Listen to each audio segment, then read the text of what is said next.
Delano, now on Bounce. You know, if you're looking for a dish to spice up your Friday night, the weekend is just about here. Maybe you even want to whip up something for Dad for Father's Day. Chef Ruben Rodriguez has you covered. He is here with his sous chef, Michael Garbison. Thank you both for being here. Thank you for having us. We appreciate it. I appreciate you coming out. Welcome to the show. I know you're the executive chef at Dunwellz Custom Kitchen and Poorhouse in Mint Hill. And tonight, I'm excited about this. Normally when there's cooking on Bounce, I can never eat it because I'm team no sugar, which means I don't eat processed sugars. So I'm really excited about your dish tonight. Excellent. Well, I'm glad that we can get you excited about something. Walk us through it. Okay. Well, basically what we have here is a seared salmon dish, and it came... we had a mistake in the delivery, and we actually got really nice whole fillets of salmon. And so we're sitting there spitballing ideas, trying to think, you know, what can we do with these? Because at our restaurant, we have a lot of different sandwiches, burgers, different things. And what we try to do is take something that's comfortable, something that people know and are used to, and turn it on its side. So normally we take the salmon, we'll go ahead and kind of poach it off and turn it into a salmon burger. This stuff was too beautiful to do that with. So we came up with this idea, and basically what it is, like I said, it's a pan-seared salmon dish, and you can pair it with any side you want to, rice or steamed veggies, you know, like some sauteed asparagus, things like that. We actually chose to put it over mashed potatoes, but what you do is, I'll go ahead and get this grilled. Get things fired up, you know, absolutely. And this is a ginger soy glazed salmon that you guys are telling us how to make here. And you're right, this is a beautiful fillet of salmon. I love salmon. That's my favorite fish. And it's one of those things, most people, either you love fish or you don't. But this one actually got really good reviews on Yelp, and we sold out of it within about, you know, maybe an hour or so. Wow. So I was pretty happy. So what I'm going to do first, we do, it's not necessarily the healthiest thing in the world, but we do cook a lot with bacon fat, and there's a lot of reasons for that. One, because it gives a great flavor. Two, it actually lubricates the pan really well, and for something like fish, you really don't want it to stick to the pan because then you'll shred the whole thing. Oh, okay. So what we'll bacon do, fat. We'll give you a pass on that, Chef Ruben. You know what though? But you can use whatever you want. You can use butter, oil, whatever you really want to use. I usually do olive oil. There you go. You can totally do that as well.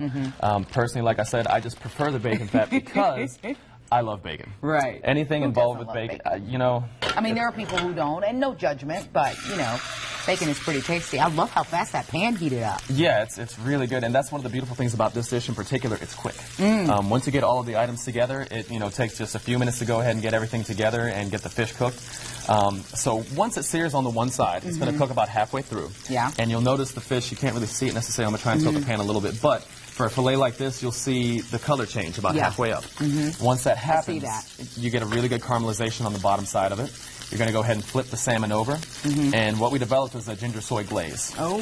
So normally, you know, I'm sure that the website or wherever they have the recipe posted will tell you you preheat your oven or your broiler or whatever to about 375. So once you flip the salmon, you're going to go ahead and place it into the broiler or your oven, whatever you happen to be using. Okay.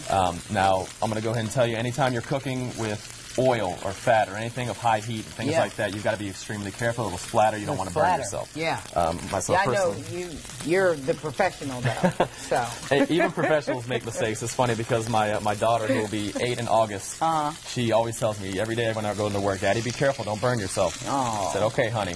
And then anytime I come home with a new burn or something like that, what did I tell you before you left for home? For work? So. All right, so now that it started to get that nice caramelization, I'm going to go ahead and flip it. Okay. And you can go ahead and feel free to use your hand. Just kind of brace it. And you can see how I got that really nice caramelization on top there. Kind of tilt that up a little bit so they can see. Oh, yeah. That's looking delicious. Okay. And so you're going to allow that, once you flip it, go ahead and put it into your oven. Now, at what point do you add the glaze? You add the glaze at the end, and the reason for that is because of the different sugars that are already in some of the, you know, the soy sauce and things like that. They can burn rather quickly. And talk to me a little bit about the toppers that you have over there to the left.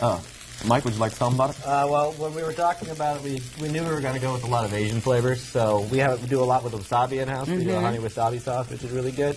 And for any seafood, a little bit, exactly. For any seafood, you generally want to have some type of melted butter with it. You know what we thought. So I made an infused toasted sesame oil and wasabi butter. Oh. That once it's in the oven, you just throw a dab of that on top and let it melt. That sounds delicious. And what's the vegetable mix we have here? This is actually like just a cucumber salad. Something that, since you said we're adding a little heat to it, something to kind of cool it down a little bit. Okay. And we went ahead and tossed it with a few flavors. Obviously, your basic salt and pepper, some sesame seeds, sesame oil, and then we also did a little bit of orange juice. So you have a little bit of citrus to go ahead. The acidity will cut some of the other flavors, you know, the sugars and different things, and the saltiness from the ginger soy. So typically typically what you would do is once this is finished cooking, you're going to go ahead and add it to it. Oh, okay. And you can see how it's bubbling up. Yeah. And like I said, you're not going to reapply this heat once you pull it from the oven. Once it's cooked, you're going to allow that residual heat to go ahead and caramelize the sauce.